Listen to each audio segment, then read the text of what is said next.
This is my own country.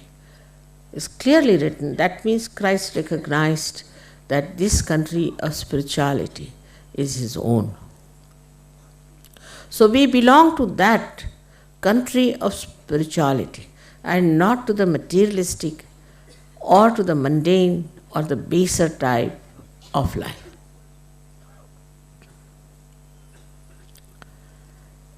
In his lifetime, which was so very short, whatever he has said, every word is great. But as I told you, that this Paul tried to completely change, re-edit the Bible, and he's put lots of things in there. Whatever weaknesses he has put them nicely. Now recently I have got a book which was hidden in a jar in Egypt for about till 50 years. They discovered it. And this book is called as the Library of Hammadi. The place was called Hammadi, where it was discovered. And what Christ has said, what Thomas has written, when Thomas was coming to India, he put all these things. It's very interesting. About drinking, he said, drinking begets debauchery. It's a bad word to use. And while Christians don't know, on the contrary, they think that drinking is allowed in Christianity very nicely. Was he mad to allow drinking? How can he allow drinking, which goes against your awareness? But they thought it was nice. And that's what people have been using as a big attraction, that you can drink in Christianity. So in the other religion, like Catholic religion, you could have only once the marriage. So they have one marriage and 10 keeps. Is all right, allowed. In the Bible is written, only you can have one marriage, you cannot divorce. So do what you like. No sense of morality. And everything came like a derailment towards themselves. And they accepted one after another all kinds of nonsense. And the basic thing of Christ's life is morality.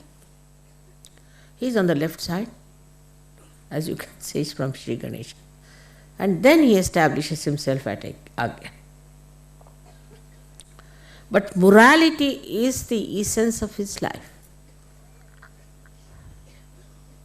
What we call in Indian language is character. Our character is how we lead a life of purity. We indulge into all kinds of nonsense. I mean, if you go to the West, you will be amazed what things they do. I mean, you cannot even believe it, and I cannot even mention it to you. You won't believe that these so-called advanced countries are advancing towards what? Impossible. We cannot conceive it even. Such an impurity, such a horrible, destructive immorality. And I don't know from where it comes. I think something wrong with genetics. From where do they get these ideas? One after another.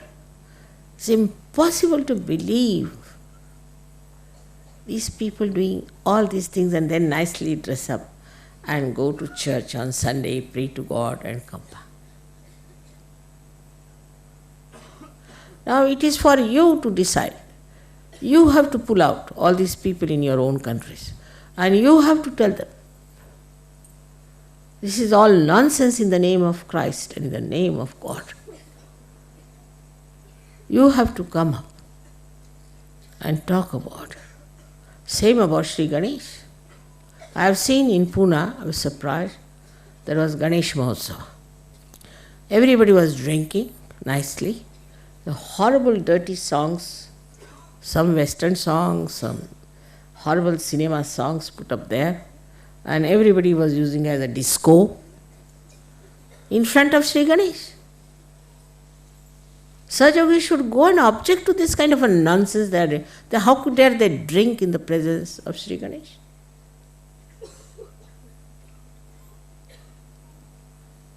No wisdom of Sri Ganesha, no respect for his auspiciousness.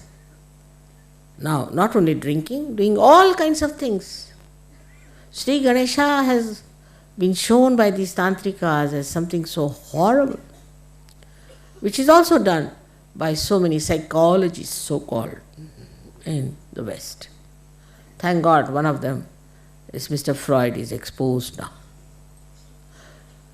So the another quality of Ganesha is shown in Christ's life is the devotion to Mother. In that book, Mary is telling them about knowledge.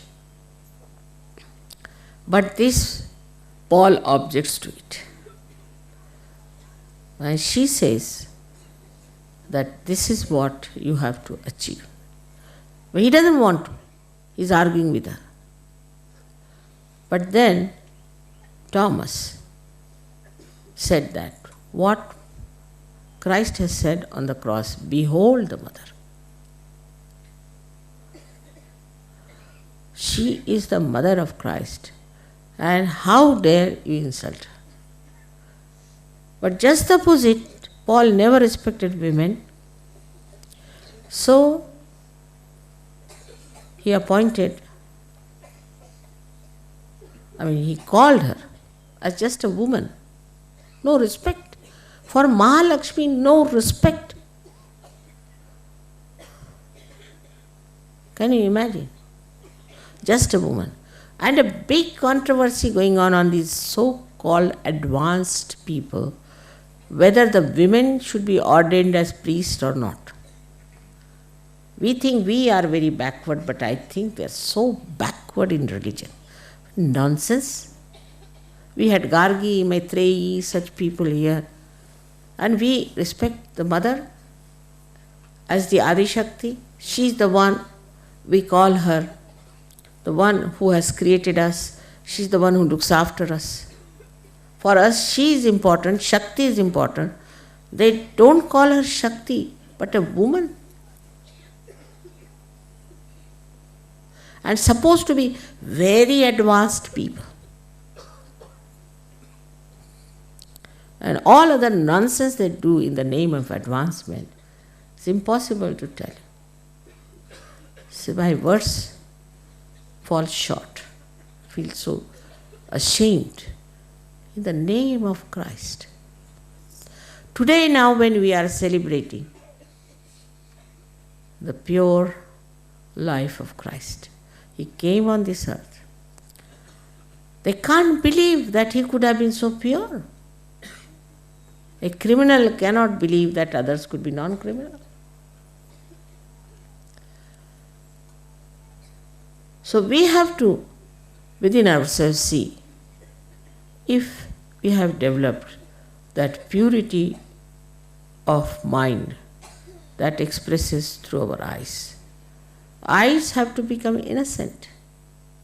Otherwise they have no effect. If you are hankering after attracting other people and charming other people and all that, you are not a sahajogi. There's no need. Once the light is within yourself, people will know. As sahajogis, you have to have the light of Christ in your own life. He was a young man who came on this earth. And how he did. He had nothing to do with Mary Magdalene, who was a prostitute. But he stood by truth. And when people started stoning her, he stood up and said, "Those who have not committed any sin can throw the stone at me." What a strength of truth. So, not that only he was a pure personality, but purity also is expressed in truth. and his compassion and love. Such compassion he has expressed. Such compassion. I think Sri Ganesha got a little transformation. Sri Ganesha is definitely very compassionate to people who are worshipping him. But those who go against them, he hits them hard. He doesn't spare. They have to suffer. AIDS, this, that, everything comes. But those who are pure people, Sri Ganesha protects. But Christ is compassionate, he forgives. Because he believes that there could be a transformation. At the level of Sri Ganesha, he thinks it's better that let them be killed and be born again, because they're so impure. But Christ had hopes that he can transform people, but he could not. They crucified him. What wonderful people they must have been to crucify Christ. Brainless, we should call them. Absolutely without any understanding about spirituality. Very insensitive to true knowledge. So for Sahaja Yoga, only the wise can follow.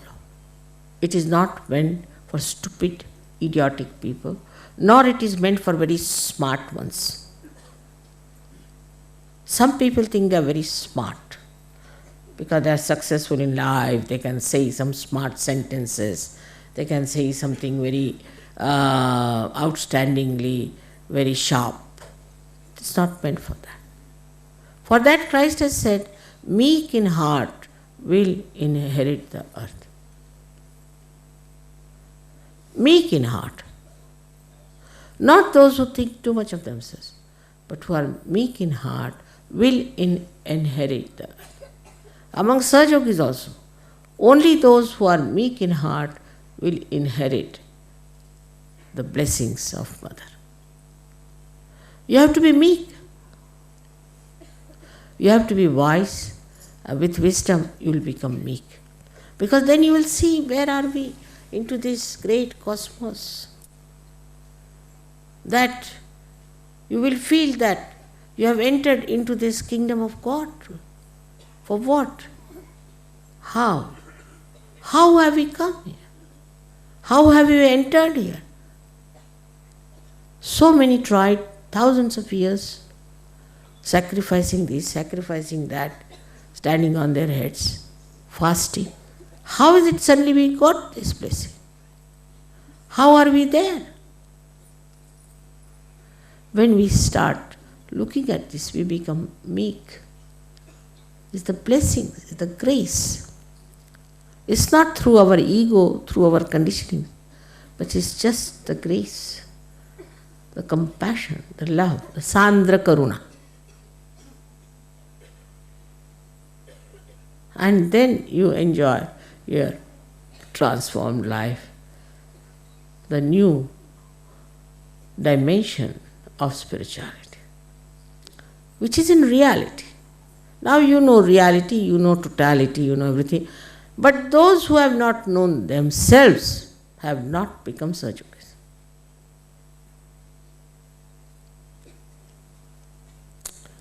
Tukaram has said in very simple words, Apana si jani le jani. The one who has known himself is the last one. You can judge the chakras of others, but you can't judge your own chakras. You can introspect others, you can judge others, but you cannot judge yourself. If you know everything about others, but about yourself you don't know anything, then you are not Sahaja Yogi. First thing you must know yourself. What sort of a ego stuff I am doing? What sort of a conditioning I have got? Even now, people have so many conditionings. So there's a new discipline of Sahaja Yoga. In the new discipline, you have to be meek, humble, and you have to be wise. Every step of yours, every talk of yours, everything should express wisdom and the Saj discipline, which automatically stops you from doing wrong things. Now say I am walking down and some lady suddenly falls at my feet. Without even understanding that I am just walking, I may fall down or catches hold of my feet. It's all self-oriented. I should see mother, I should go and meet her, I touched her feet. It's all ego. A Sahaja stands in the back. Real Sahaja is at the back.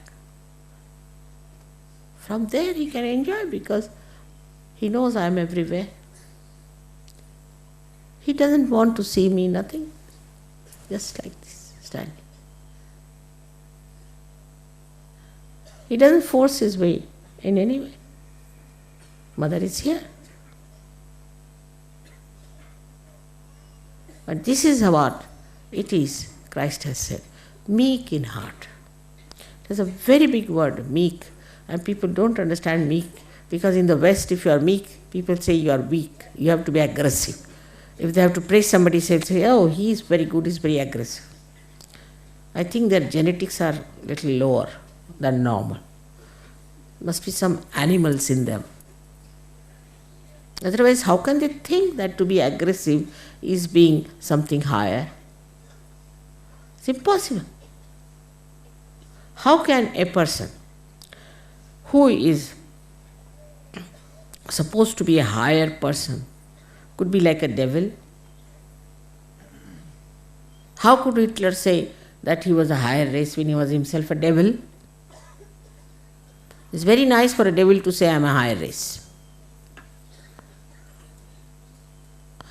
So in dealing in Sahaja Yoga, the sweetness of natural meekness, not artificial, of a businessman, but a natural one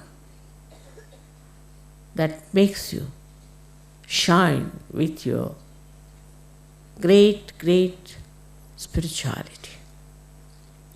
Nobody can touch you. I have told you, except for you. You can only fall down. But nobody can touch you. You are all protected from every angle. But if you want to hit yourself, I can't help it. So again we come to Tukarama's saying, as Christ has said, know thyself. First and foremost thing of introspection is know thyself.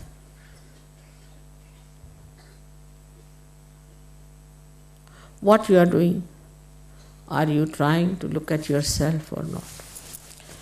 He has also said that we see a big beam into the eyes of others, then it's all right. But the beam is in your eyes, and you start seeing the beam in others' eyes, and that's the point.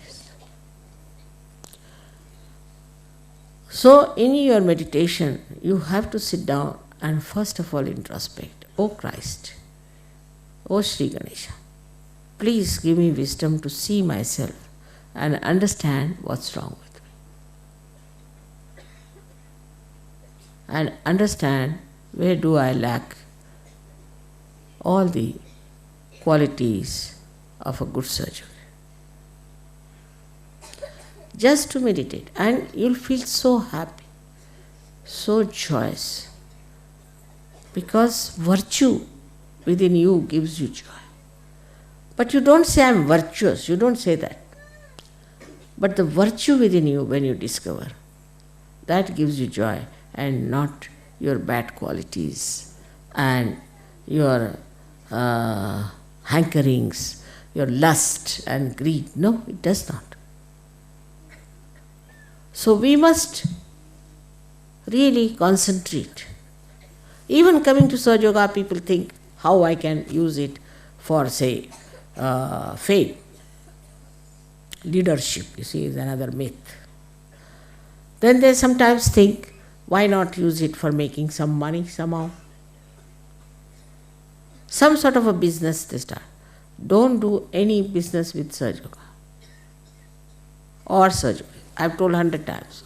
If you do it, you will be in trouble. And then don't come and tell me the trouble. Sahaja Yoga is only God's business. That's all.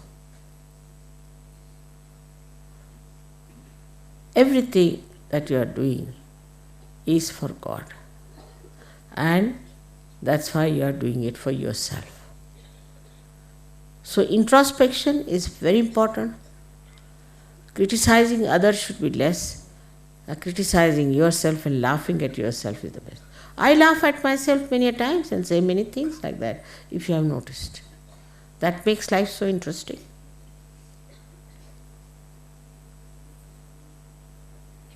That will kill your ego. How I am trying to assert myself, and where is the meekness that Christ has talked about? It is a natural goodness within us. Once it shines and shows, you become so beautiful, so lovable.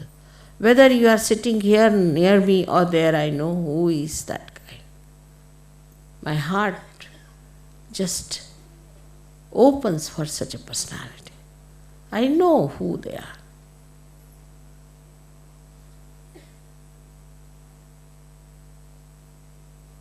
But even if I know, I will never tell you. It is better that you know yourself. Know thyself is his message. In the real way, not with deception, because you are deceiving yourself. Whom are you deceiving?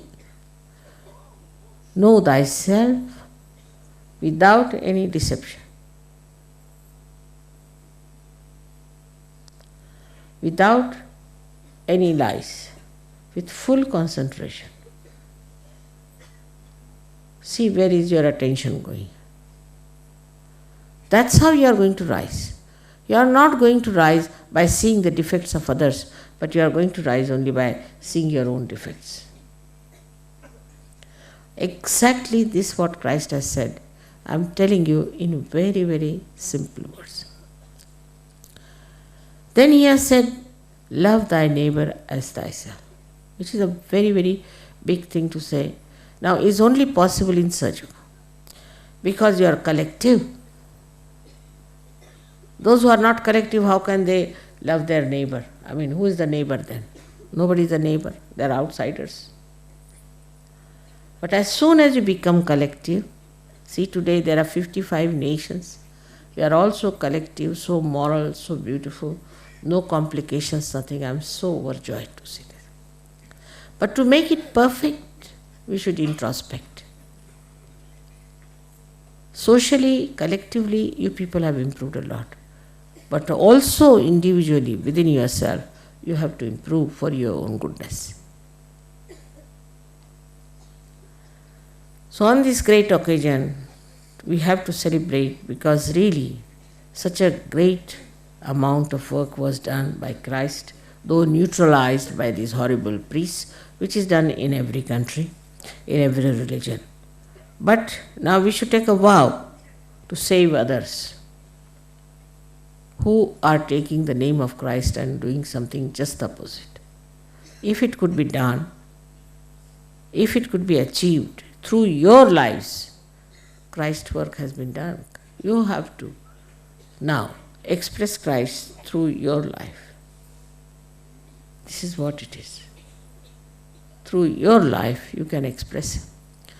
Through the purity, through the meekness, through the compassion and the wisdom of Christ. Absolutely fearless was He. And that's why you have to be fearless, because you have to be only afraid of God and nobody else. That's all. And if you have done nothing wrong, there's nothing to be afraid of God also, because He loves you very much. So be clear-cut about everything. Be understanding. You are all lovable people, no doubt.